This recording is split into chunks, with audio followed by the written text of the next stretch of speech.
Hey everyone, Cary Kolat here with the podcast The Way with Matt Dernlan, presented by RUDIS. And Matt, how are you? Good. Just I was gonna say I just got back from Worlds, but I guess it's been a couple weeks. But you know how it is when you're going overseas; It takes a little bit of time to recover and get back up to speed. Once you get back in the country, kind of got hit with the flu bug when I was over there, so that's always a lovely experience when you're overseas and not feeling your best. But outside of that, things are going good. How's so you guys are what, a week out from official practice starting? Yeah, we're 1 week out from official practice, and guys have been lifting and conditioning, and then this year our orange and black wrestle off actually happens a week earlier this year. We always do it during our homecoming with football, and if we can do it outside, we do it outside.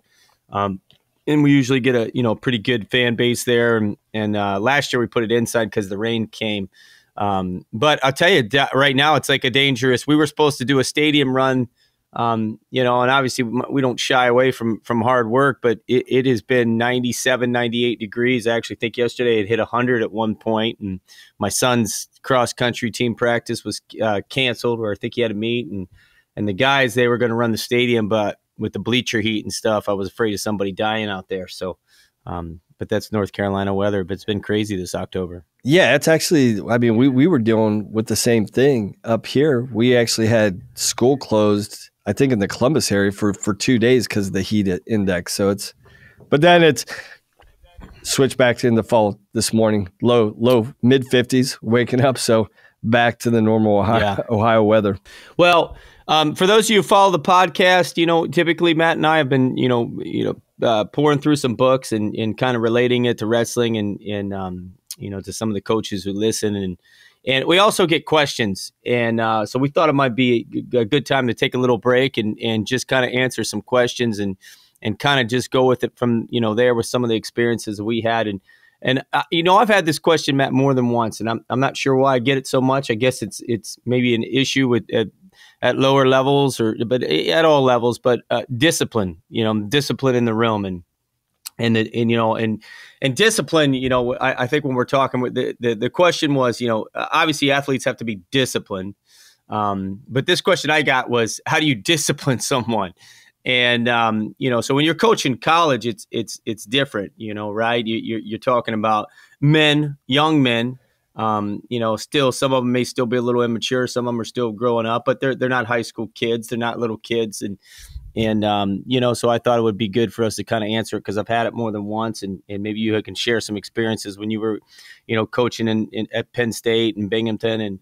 And for me, I have a rule, and I call it the Rocko Rule. And when I was getting back into college coaching, I was at UNC, and so we were trying to change the culture a little bit when I got there and change what was going on and straighten some things out. And look, if you're on a wrestling team, you got to wrestle, right? And red shirts always have to be wrestling. And so when I got to UNC, I had laid out a schedule for the red shirts and how they were going to attack it, just like the starters would attack it. And so I was going around the room one day and making sure everybody was signed up for the event that was coming up. And one of the guys is like, "No, I didn't sign up." And I'm like, why didn't you sign up? And so what it did was it kind of created this standoff between me and this guy in the room. And he said, "Well, we never had to do that before." And I said, "Yeah, well, things have changed, and you have to." Now, obviously, you got to, when you're making changes and you're trying to correct something, you're trying to correct it. And anyway, long story short, I was still in my younger years and kind of moving a team in the direction I thought it should be. But the reason I call it the Rocko Rule is because, in essence, I had came in, tried to change a program, set up some new ground rules, and I backed this kid into a corner. And I backed him into a corner in a situation where I guess I probably attacked him in front of the team, because I looked at it as he was not following directions, he was not following authority, and he wasn't following orders. And And what happened was this standoff, and my words to him, well, if you don't wrestle, then there's no need for you to be on the team. And so the kid sat there for a little bit, and I said, so are you going to sign up? And the kid walked out of the room, and he never wrestled again. And he wasn't a bad guy. In fact, I just saw him last year. I hadn't seen him in a while, but I'd learned a lesson from that. And then at the time, the head coach pulled me aside and he said, I understand we've got to have these guys wrestling. Things are changing. And I said, yeah. He goes, but you didn't give the kid a way out, right? He said, what I would say, and this is where you have people who mentor you or guide you. He said, what you should have done is said, hey, let's address this afterwards. You and I are going to have a talk.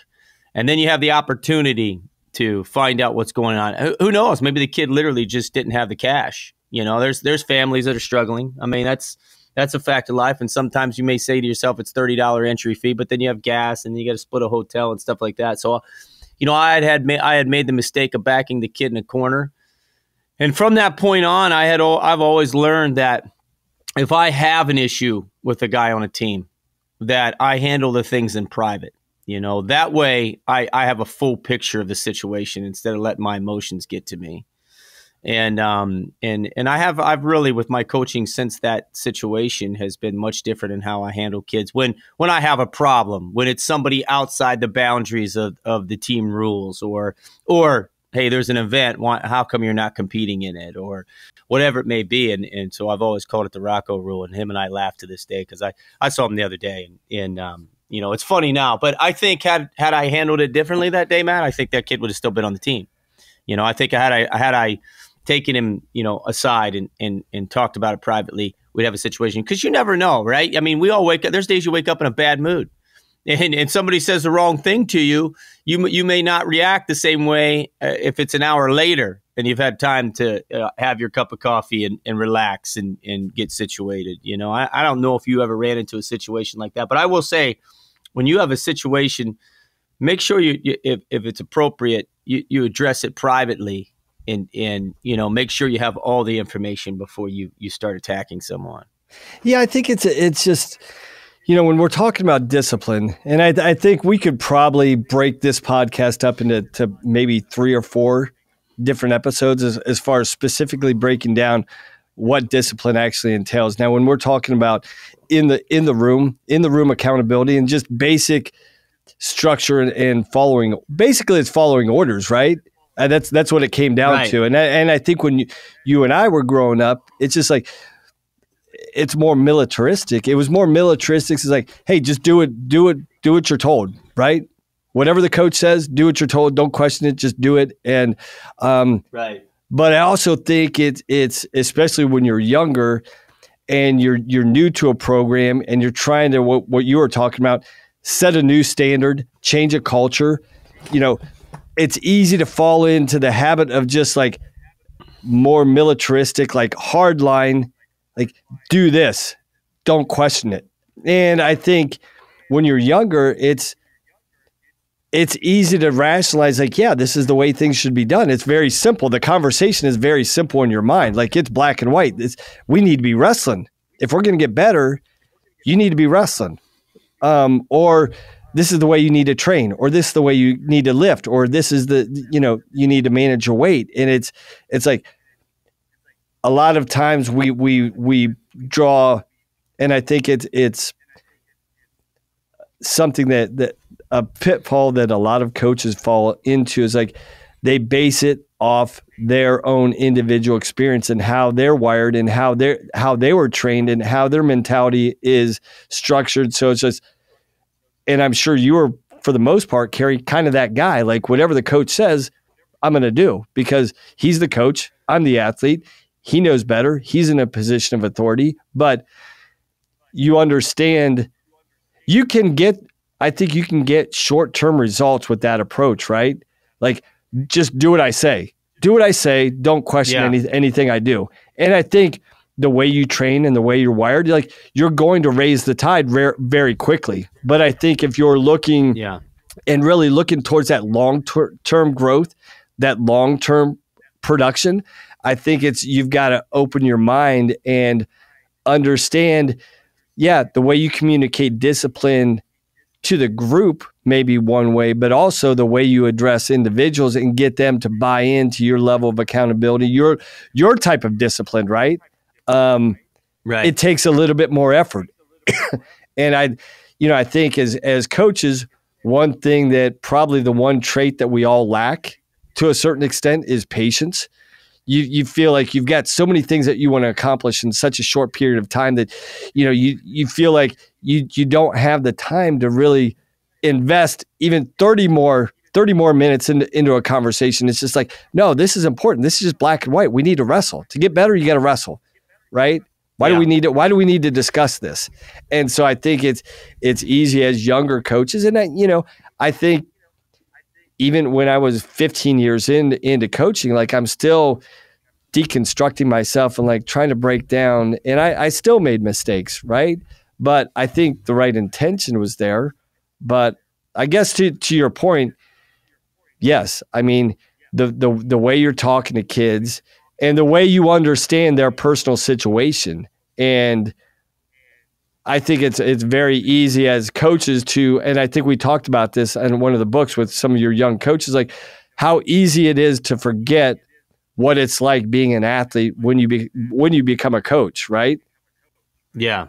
Yeah. Well, you said something that is key, and you said, well, I just did it, right? And the coach said, just do it. But there was a key point there. And for me, I had to have respect for you. Like I had to respect you, and I had to say that this guy is really putting in his time. He's really doing the job as a coach. He didn't have to be the greatest coach in the world, but what I had to see was that you were invested in me and in what we were doing, and you weren't just collecting a paycheck, right? And those are the things I looked at in the qualities of people. And and so I had coaches that, they said this and I did it. And then I had coaches that said this and I wasn't really interested in their opinion. And sometimes it was stubborn. And that's part of being young too, right? You have a little stubborn side to you. And I think in that situation, when I talk about Rocko, our relationship still hadn't developed enough where he understood me enough and said, well, things are really black and white. And, now for me, like, I don't approach it like I think I get a bad rap. People always look at my wrestling and they say this guy's crazy and super intense. Look, my training was always, very intense. Like I grew up like you and I grew up. We grew up under the Dan Gable era, right? Where it's a mindset of things that spread through, and it was like 15 hours a day of working, and that's just what we did. Now we realize that wrestling and training has evolved, and it's a different approach. It's a way more creative approach, and I think probably a more technical approach. And because of that, training has changed too, and coaching styles have changed over time. And so for the person to ask the question, if you ask me now, I have my my Rocko errors where I made mistakes in turns. But here's what my approach now is I want to earn my team's respect. If I'm not trying to earn my team's respect, then I'm not going to be a good leader. And that comes from am I there? Am I in the room? Am I working with them? Same with my assistant coaches. Am I invested in them on the mat and in their academics and in their personal life? But our way of handling things now, and this is something I did steal from, the Gable eras, and I read it in one of his books that he had out. And because I know this is exactly what it affected me is if guys got in trouble, I guess I think I may be wrong, but I think when I was reading the article, it was something that everybody was just swearing in his room. They were constantly swearing and, flying off the handle, because he was creating this intense environment. So he had a timeout box in the practice room. And basically he was saying, okay, every time you say something, you got to sit in the box for 2 minutes and you do not get to train. You do not get to work out. And I was like, that's exactly the guy I was when you screwed up my workout or took it from me, because I wanted to be really good. I wanted to be good. And so that is kind of the way I handle things now, and my staff has learned to kind of handle that things now. That doesn't mean there isn't a day where, hey, man, you forgot to do this and that. You're cleaning the bikes today because they got sweat on them. We still have that stuff. But for me, serious discipline, when I got a problem with a guy, that is what it is. We tell him, he walks in the room and we say, no, you don't get to work out today. Not with us. And we remove him from that. And so that is the way now my mind approaches discipline is, is when a guy really screws up is that you don't get to be close to us. You don't get to be close to the team. You don't get to be close to your teammates today. You don't get to be close to your coaches, and you're missing out because you're one day behind all your competition around the country. And that is my approach, and that's how I try to handle those things. That doesn't mean if there's a serious issue that somebody has to be removed from the team. Of course, every coach has to make those hard decisions sometimes. And we have those little ones where you're cleaning the bikes and we do some things just to annoy somebody sometimes. But the real issues are you can't work out today. And that's kind of my approach now. And that's earned through respect to your team and the staff.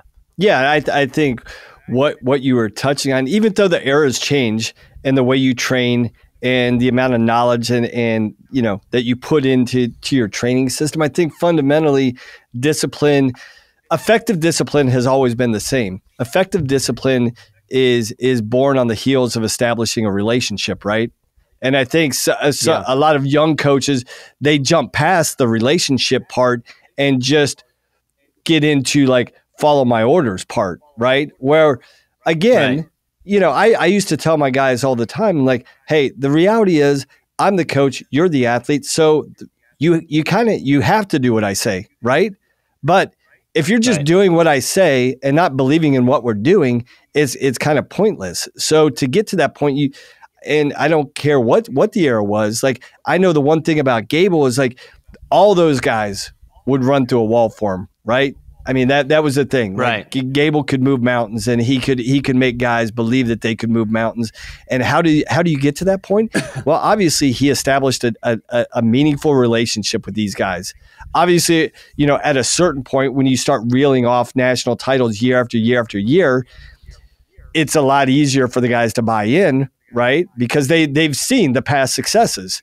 But to your point, when you're new to a program or you're taking over a program, they may understand what your individual credentials are, right?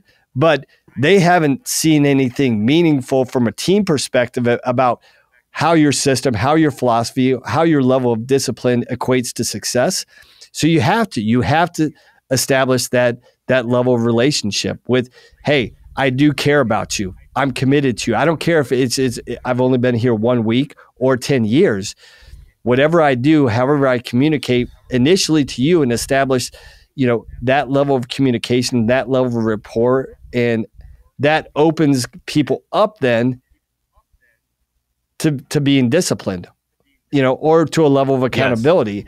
And, the other thing that you brought up that I thought was interesting is,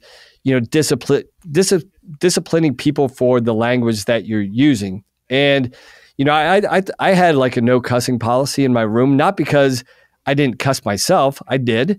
And I'm sure you do occasionally. But for my guys, I'm like, hey, if you're losing your head in practice, and you're constantly just dropping an F-bomb or cussing or blowing up emotionally, I'm like, that's going to kill you in a match. So it's not the matter of, do I have a problem with your language? That's fine. We're all emotional. We're all going to say things. My problem is you're losing emotion in the practice room. And if you're losing emotion and that's a consistent thing in the practice room, in a live situation, if you lose your head and lose your cool, that's enough to be the tipping point in a match, right? So I think disciplining with your language is a way of disciplining your mind and how it should function in a competitive situation. And then I think the third critical thing that I think is a big takeaway for coaches is never discipline an athlete by making him do the things that's going to make him be a better wrestler, right? By that, I mean, oh, you screwed up, you made a mistake in, downtown or in the classroom or in the practice room. And like, I'm going to physically punish you by making you do extra work, right?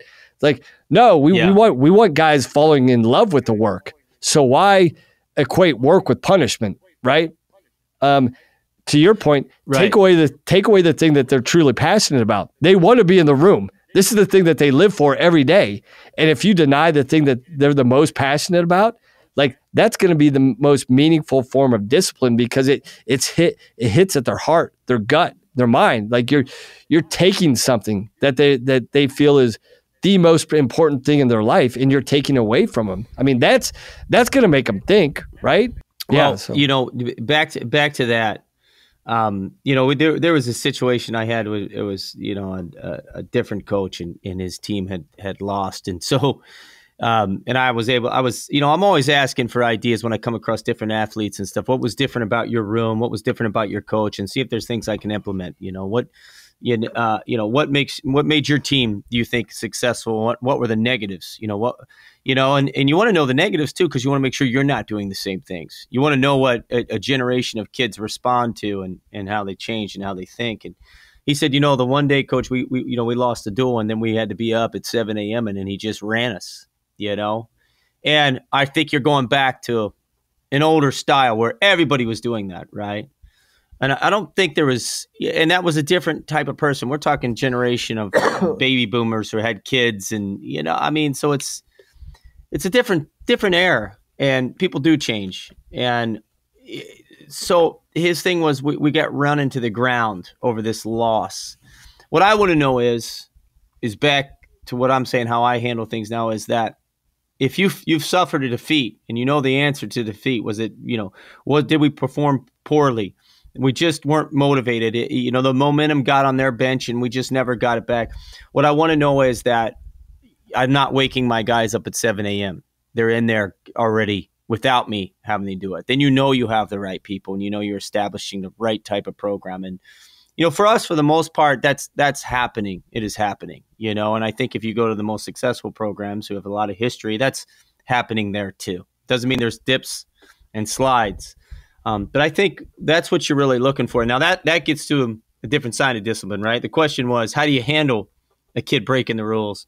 And now you get into what you really want to do is establish a discipline of, yeah, I had a bad duel, I had a bad bout, that these guys are up pushing themselves. And that doesn't mean you don't hint. As a coach, that's always my job. Well, you know, I know we suffered some defeats where I said, you know, if it were me, I'd probably be up at 7 o'clock making the adjustments I need and getting ahead of it, and not sitting here sulking about suffering a defeat. How am I going to fix it? And that's what you really want to create in your environment. And so I think we've answered that question, and we've kind of now broke into the second part of it, right, Matt, of getting into that discipline. And like you said, like when I talked about the Gable example, you know, it was exactly probably what it was. One, he didn't want everybody swearing in his room, and two, it was mental focus, knowing that guy, right? It was just, yeah. And for us, it's body language. That's one of those simple, small details that will always be overlooked by average people.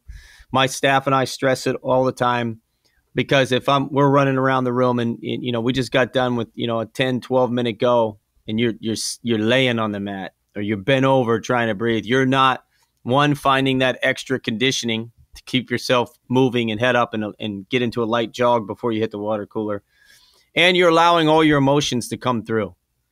And you need to always be in control of your emotions in the practice room, always, because you don't want any emotion going into that bout, you know, from the time you weigh in the scale in front of that guy, because the match starts there. The match starts at the weigh-in. You know, it starts between the coaches. It starts between the athletes. You know, how I always looked. I'm sure you did too. Is this guy dead? Is he just sucked out, or his eyes black right now? Can he barely stand up? You know, I was looking at every aspect of him. You know, for me, I always tell people, man, like you guys that sit in the stands with your girlfriends, I would sit there and look at them and be like, this guy's not serious about wrestling. Those are all things that great athletes will use to just build themselves up and motivate themselves even more. And so your body language and how you carry yourself, because once you go into competition, I mean, you're going into a battle with your group of guys, and it's important that everybody has the same body language and nobody's showing a lack of conditioning on the mat. And I think that's what we always say as coaches. If you lay on that mat and you start taking stall calls, even if you win the bout, you have hurt us. You know, you have hurt us. And everybody should have that same mindset going in. And so that's the other aspect of discipline in our room, is body language is extremely important at all times. Yeah, because they're tells, right? I mean, everywhere you're looking as a coach, as an athlete, if you're really in tune to a match, you're looking at tells. You're looking for signs of weakness, right? It's not just about what's going on the scoreboard. It's like understanding what's going on and feeling the emotion of the guy across from you. And it's a learned behavior, just like everything else, right? Just like the technique that you train, how to finish a single leg the right way, how to finish a head outside the right way. Same thing is like, how do you discipline? How do you train your mind and your body to not show emotion? Don't show pain. Don't show weakness, because those are tells that people pick up in. And, I think especially when I got up to New York, this was like a foreign concept to these guys. Like, so it was one of those things of not just telling them what to do. Like if you just said, don't show emotion, don't show it, head up, shoulders back, eyes forward. You have to explain to the guys why this is important, right? This is a form of, right. This is the mental warfare that goes on in the match. There's physical warfare, there's mental warfare, and it's like, where can I gain an edge here? And if you can instill that discipline into your guys, that they don't show weakness ever, don't show emotion ever, and you've got that built up into your entire unit, that's an intimidating thing for a lot of people. Like I went to the extreme of like, actually, I never allowed guys for a while to actually even sit down in the room. Like in between goes, guys untuck their shirt, they go to the wall, they sit down, head down, shoulders slump. I'm like, no, in between goes, we're up, we're moving, our heads up, our shoulders back. We're not showing emotion, and so you're instilling just even every second along the way during practice, like, no, I'm not giving into this. I'm conditioning my mind to operate at a certain level, which we're all capable of. But I think it's one of those things that it's one of those small areas that until you start thinking about it, you don't realize what a huge thing this is. Your attitude and your facial expression, your body language, all those things are huge things. And, even little things like the little discipline things of, I would always tell the guys, hey, run back to the center. I know, especially even after one of those crazy scrambles, if you can be the guy that can get up and run back to the center when your lungs are burning, your mind is on fire, everything is aching, but you're that guy that runs back to the center and doesn't show it on your face, all of a sudden this guy's like, the guy across from him most times like, what the freak is wrong with this guy, man? Why isn't he stopping? Yeah. But it's just discipline. That's all it is. Just a simple form of discipline. Yeah. One little thing that I never paid attention to, and actually Mike Evans brought this to our room, and Mike competed at Iowa, then he coached at Cal Poly, and then he was back at Iowa, and now he's been with us. And, we would, there's a certain time period, in a practice where we say, okay, boom, it's on your own. Anything else you want to do now is on your own. What do you want to work on? It's on you, right? We give them that opportunity to just, work in the areas they want to work on. And, some people would be done, right? And they start sitting on the wall and guys start having conversations and things like that. And Mike would kick them out. He's like, if you're done, get out. If you're done, then don't have a conversation, because what you watch is you see, I might be drilling, and I see, 6 or 7 guys having a conversation, shirts off, sitting there, hard practice. They want to kind of be done. And before you know it, that 6 or 7 is 10 and 12. And when you remove those guys, you will notice that other people that are still working, they'll work longer. And it's I think when you're done with the practice room, there's a part with wrestling and discipline is turning it off too, right? You can't be nonstop. You have to have peaks and valleys mentally, is the same way you do physically. And, and I never really gave that much thought, it was not something I really even looked at. And, Mike was like, yeah, let's get him out of here. So, and then we noticed that guys will continue, if they're doing on their own stuff, they'll continue to do a little more and longer, because they're not seeing that, I guess you want to say, that negative energy pulling them. And then we always have our little games that we play with guys, but we're serious. We make a joke of it, but we're serious. First guy to get a drink. We're like, first guy to get a drink. We'll let them know they're the first one that got a drink, and obviously the first guy to leave. You're the first, if somebody's walking to the locker room, be like, you leaving? You're the first guy.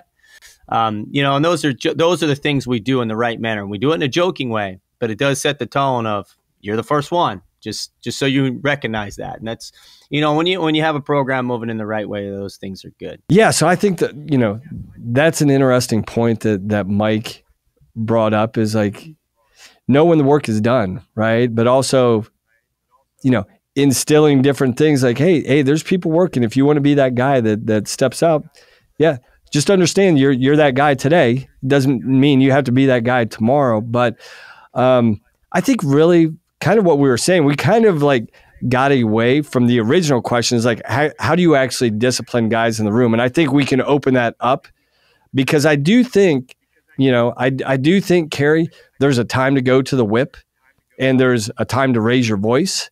And I think that's probably more specifically what the question that was posed to you, like, how do you actually physically discipline a guy, you know, when he does something wrong, you know, and violates some aspect of your program. So I think there's got to be some discretion there about what level of discipline you go to. But I think in the past, what we were talking about in eras past, you know, the go-to is like, go to the whip, punish them, right? You know, whatever that entails. Or, you know, you verbally address them in a way that's more vocal or more intense than you normally would. And I still think there's definitely a point in time for that, but I don't think the natural thing to do is like go to the whip the first thing, right? And I think that's a natural tendency for a lot of coaches, is like raise your voice or punish the athlete. I think there's a place and time for that, and you'll know when that time is, right? But I don't think you go to the whip right away. And I think this is an interesting thing that we could probably get into, and we could extend this podcast into the next episode and talk about those discretionary things. When do you go to those things, right?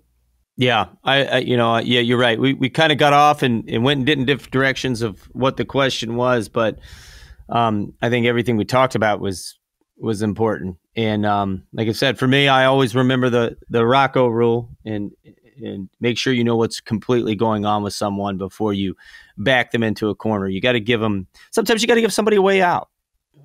You know, but I believe moving forward with my program is, the guy has a bad event, he's up pushing himself on his own. If there's a serious issue, you know, you don't get to perform or be close to the team. You know, we're taking something that you really love away from you. And that's been our approach. But anyway, we went a little longer than Matt and I usually do, but this is Cary and Matt Dernlan on the way, presented by RUDIS. And if you got any questions or anything, please, you know, email us or get in touch with RUDIS, and they'll get them to us. Matt, have a good week. Okay, buddy? All right. Take care.